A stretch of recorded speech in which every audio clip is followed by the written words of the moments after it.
नमस्कार. मी भाऊ तोरसेकर. तुम्ही बघत आहात प्रतिपक्ष. मित्रांनो, मध्यंतरी 15 एक दिवस तरी एक अफवा खूप वेगाने सगळीकडे फिरत होती आणि मला वाटतं अमराठी किंवा हिंदी वृत्त जिथे बातम्या चालतात तिथे प्रामुख्याने ही अफवा अजूनही चालू आहे की नितीश कुमार नायडू दगा देतील म्हणून अमित शहा आणि नरेंद्र मोदी हे लोकसभेतलं बहुमत टिकवण्यासाठी उद्धव ठाकरे आणि शरद पवार यांना जवळ घेणार आहे. आणि मग शरद पवार यांच्या वाढदिवशी 1.5 महिन्यापूर्वी कधीतरी अमित शहा त्यांना भेटायला येणार होते किंवा अजितदादा खुद्द दिल्लीतल्या पवारांच्या निवासस्थानी वाढदिवसासाठी गेले, सहपरिवार गेले, आपल्या राज्यसभा सदस्य पत्नीला घेऊन पण अजितदादा गेले आणि तिथून या अफवांचं रान सुरू झालं. पण गंमत अशी असते की या सगळ्याची गरज आहे का? आणि शरद पवारांनी कधी उघडपडे असं सांगितलंय का? आजपर्यंत राजकारणामध्ये भाजपला किंवा भाजपच्या नेत्यांना डोळा मारणं वगैरे शरद पवारांनी खूप केलेलं आहे, अगदी केलेलं आहे. किंबहुना ही आजची गोष्ट नाही, 40 वर्ष जुनी आहे. भाजपला कमळाबाई कमळाबाई म्हणून जे सातत्याने हिणवलं जातं तिथून या डोळा मारण्याची प्रक्रिया सुरू होते. कारण 1984 साली इंदिराजींची हत्या झाल्यानंतर जी पहिली लोकसभा निवडणूक झाली किंवा इंदिरा हत्येनंतरची पहिली निवडणूक होती लोकसभेची, त्यावेळेला पहिल्यांदा भारतीय जनता पक्ष हा निवडणूक लढवत होता, जनता पक्षापासून वेगळा झालेला गट म्हणून. आणि मुंबईत शिवसेनेला सोबत घेऊन प्रमोद महाजनांच्या पुढाकाराने भाजप शिवसेना युती झाली होती. मुंबईतले मध्य दक्षिण आणि मध्य उत्तर अशा दोन लोकसभा निवडणूक मतदारसंघामध्ये वामनराव महाडिक आणि मनोहर जोशी असे उमेदवार, शिवसेनेचे उमेदवार, हे भाजपची कमळ निशाणी लावून लढले होते.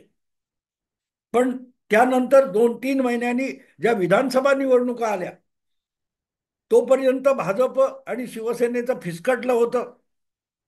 सगळ्या देशभर विरोधकांची धुळधाण उडवत राजीव गांधींनी 400 लोकसभेच्या जागा जिंकल्या होत्या आणि विधानसभा निवडणुकीत सगळे विस्कटून गेलेले विरोधी पक्ष परत जमवाजमव करत होते. अशा वेळेला महाराष्ट्रातला भारतीय जनता पक्ष आपलं अस्तित्व टिकवण्यासाठी शरद पवारांच्या पुलोद या आघाडीत सहभागी झाला होता. आणि बाळासाहेबांनी शिवाजी पार्कच्या मेळाव्यामध्ये त्यावर टिप्पणी करताना कमळाबाई बाई गेली तिकडे, इकडे आमच्याशी साटोलोटो करायचं आणि तिकडे मोहतूर लावायचा शरद पवाराबरोबर, ही कमळाबाई तिकडे पण डोळे मारते इकडे पण डोळे मारते, असं कमळ या भाजप निशाणीची टवाळी बाळासाहेबांनी आपल्या व्यंगात्मक शैलीमध्ये केली होती. तेव्हापासून याला म्हणजे काय म्हणतात त्या भाजपला कमळाबाई हा चिडवण्याचा शब्द होऊन गेला.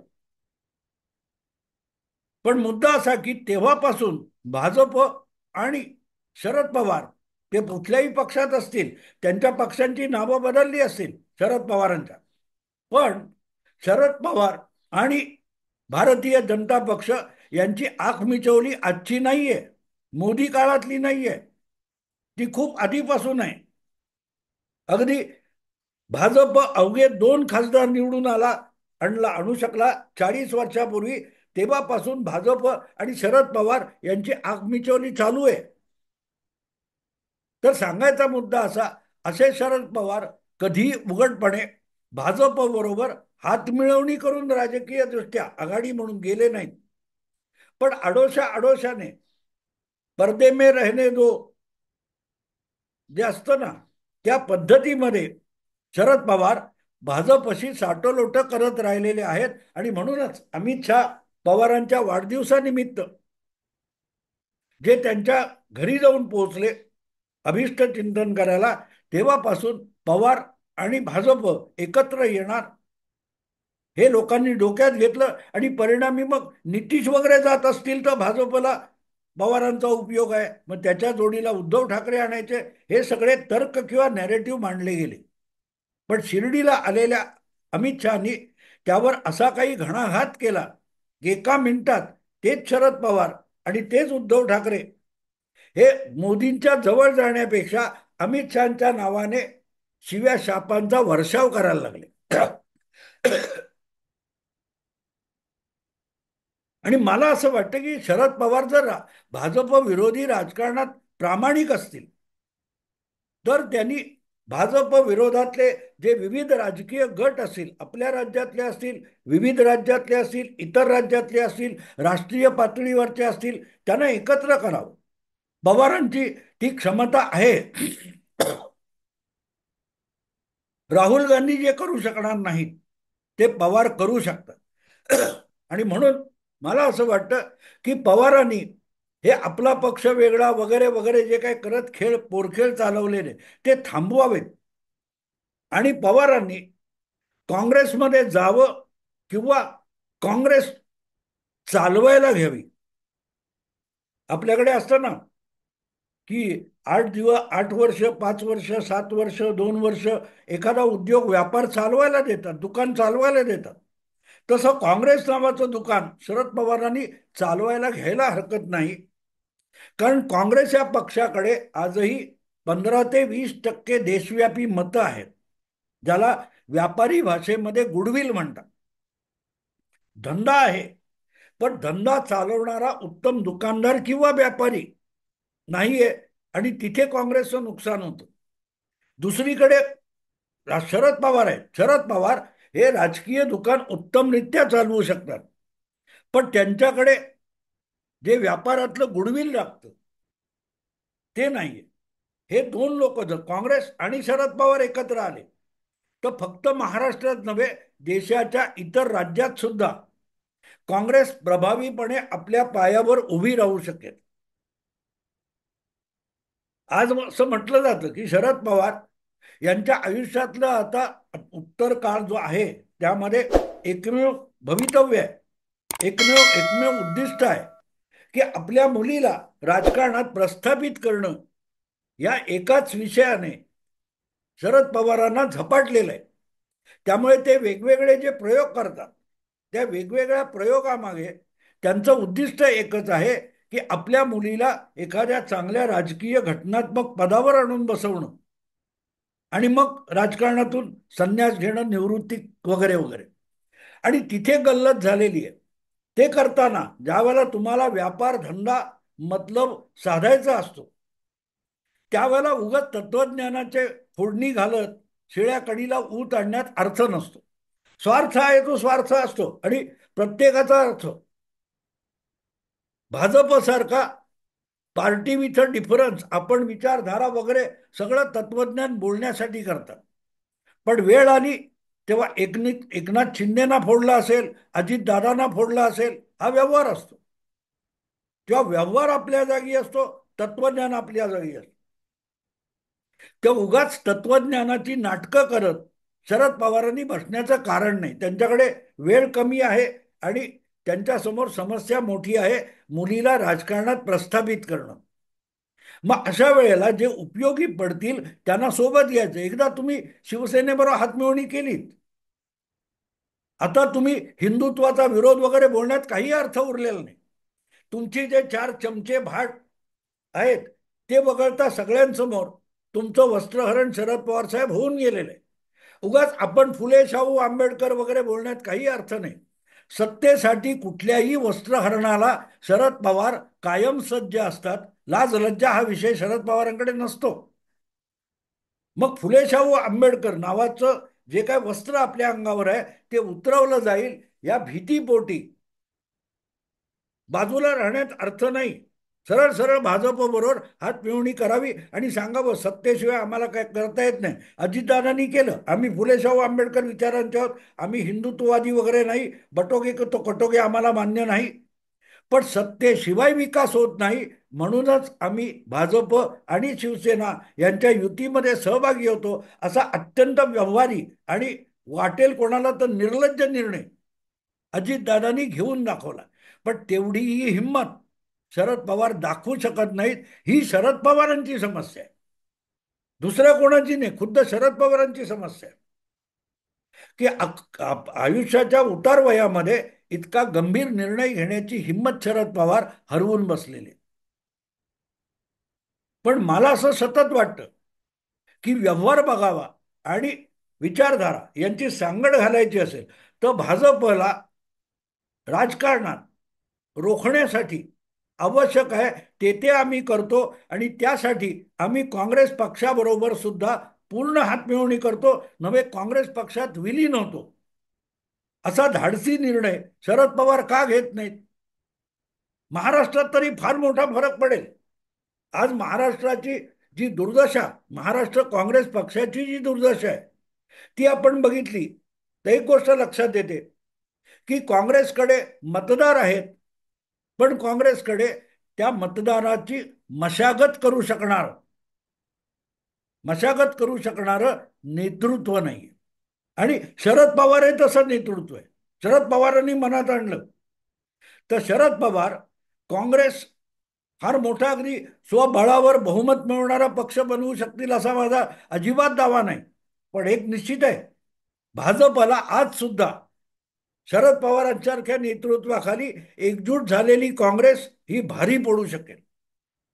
भाजपला मागे टाकू शकेल असं मी बिलकुल म्हणत नाही. पण तरीही भाजपशी खरीखुरी राजकीय लढाई करायची असेल तर काँग्रेसच्या सैन्य बळावर आणि पवारांसारखा सेनापती असेल तर फार मोठी चांगली राजकीय लढत होऊ शकते. आणि म्हणून तुमच्या समोर शरद पवारांसमोर कुठला खरा प्रश्न आहे याकडे पवारांनी डोळसपणे बघावं असं माझं मत आहे. अर्थात त्यामुळे शरद पवारांना आपल्या मुलीला राजकारणामध्ये केंद्रस्थानी आणणं शक्य आहे. पण दुसरीकडे काँग्रेसचं नुकसान काहीच नाही. काँग्रेस पक्ष हा महाराष्ट्रात आपलं जे पोटेन्शियल आहे, आपली जी क्षमता आहे त्याचा अधिकाधिक फायदा घेऊ शकत असेल तर तो पटोलेंच्या नेतृत्वाखाली होत नसेल तर तो शरद पवारांच्या नेतृत्वाखाली झाला तर काँग्रेसच्या महाराष्ट्रातल्या नेत्यांनी रडगाणं गाण्याचं काही कारण नाही. रडगाणं गाण्याचं कारण नाही, एकत्र आलं पाहिजे. कारण त्यामुळे शरद पवारांची राजकीय प्रतिष्ठा टिकून राहते. पण काँग्रेस पक्षाचं जे बळ आहे त्याचं फळ काँग्रेस पक्षाच्या पारड्यात देखील पडू शकतं. आणि म्हणून हा डोळसपणे होऊ शकणारा व्यवहार आहे. जे काय आजच्याही सगळ्या दारुण पराभवाच्या ह्याच्यात देखील आपण गेलो.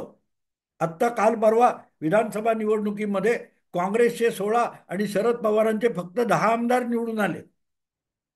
पण या दोघांच्या मतांची बेरीज एकत्र केली, भले ते एकमेकाविरुद्ध लढलेले नाही, पण त्यांच्या मतांची बेरीज एकत्र केली तर तुमच्या लक्षात येईल की भाजपशी टक्कर देण्याच्या ते लोक जवळ येतात.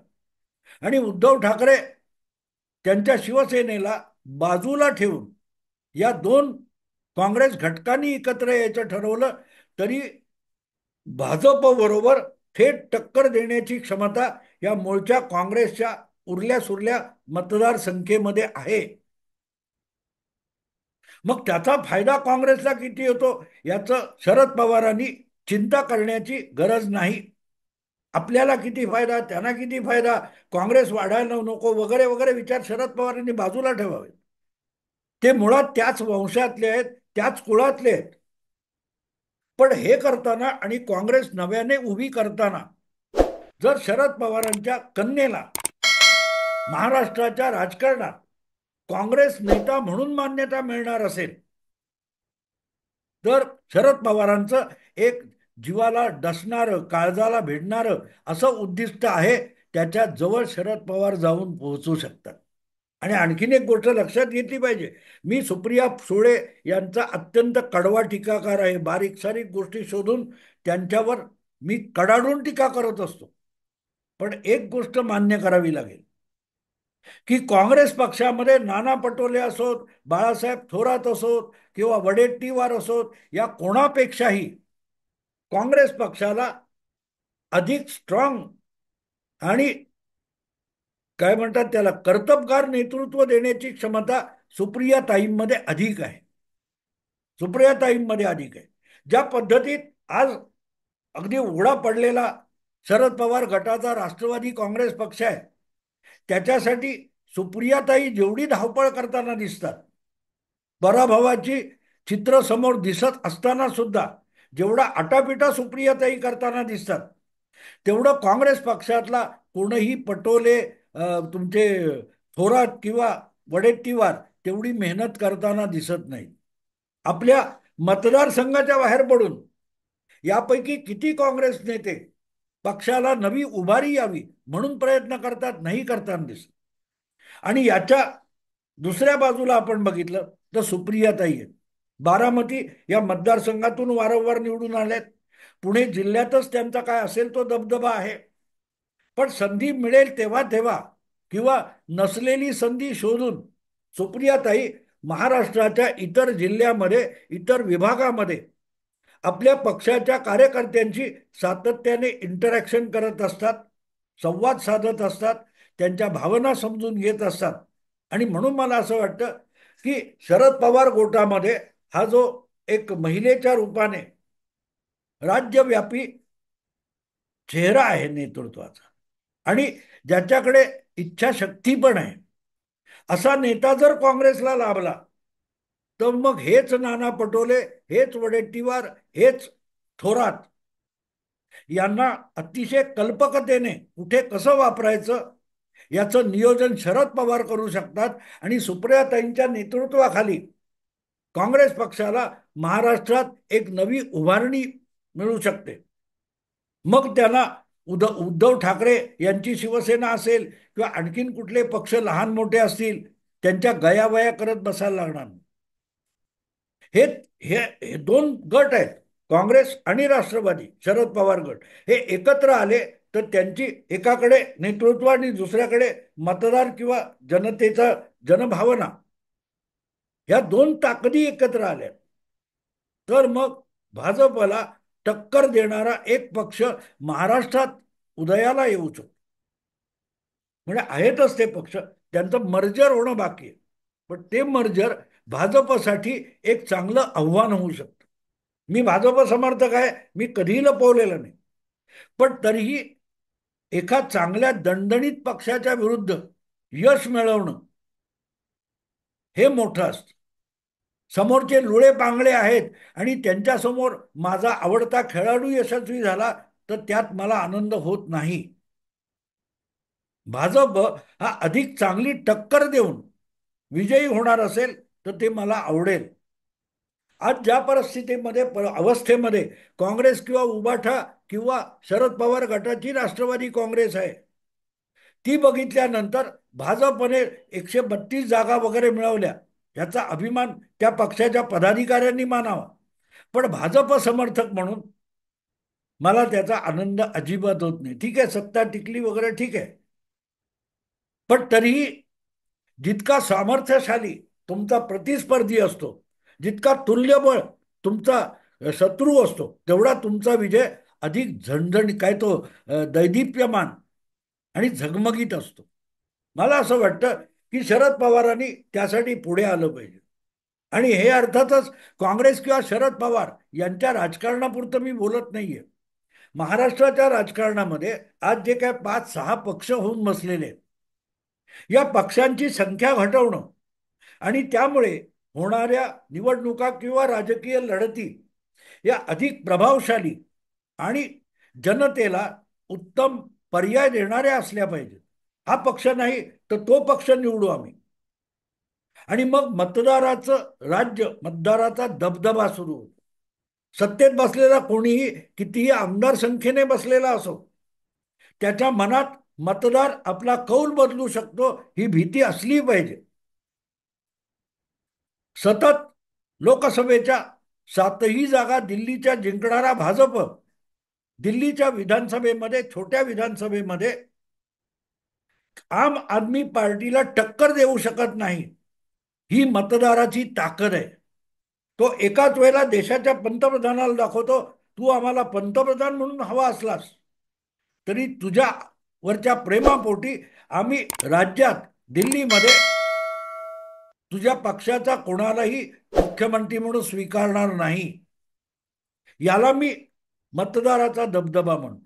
मला असं वाटतं की आता ज्या वयामध्ये शरद पवार आहेत, जाता म्हणजे वयाच्या या उत्तर काळामध्ये त्यांनी जर अशा प्रकारे महाराष्ट्राच्या राजकारणाचा जो विस्फोट झालेला आहे तो स्थिरस्थावर होण्यासाठी आपल्या पक्षाची वेगळी चूल मांडण्याचा अट्टाहास सोडून काँग्रेस बरोबर हातमिळवणी केली, ते काँग्रेसमध्ये सहभागी झाले, तर सुप्रियाताईंनाही अधिक चांगल्या रीतीने राजकारणात प्रस्थापित करता येईल. आणि दुसरीकडे भाजपला एक चांगलं राजकीय आव्हान उभं करता येईल. त्यासाठी पटोले, थोरात किंवा उद्धव ठाकरे अशा अगदी दुधखोड्या राजकारण्यांबरोबर लपंडाव खेळत बसून आपली ऊर्जा शरद पवारांना खराब करावी लागणार. आणि म्हणून मी म्हटलं की शरद पवारच काँग्रेसला वाचवू शकतात. पण त्याच वेळेला ते सुप्रिया ताईंना सुद्धा राजकारणात यशस्वी करू शकतात. पण त्यापेक्षाही मोठी गोष्ट माझ्या दृष्टीने काय असेल तर महाराष्ट्रातला जो राजकारणाचा विस्कटलेला पट आहे तो परत एकदा अतिशय सुनियोजित राजकारणाचा खेळ होऊ शकेल. मित्रांनो, आता इथेच थांबतो. आवडलं लाईक करा, शेअर करा आणि प्रतिपक्षाला सबस्क्राईब करा. नमस्कार.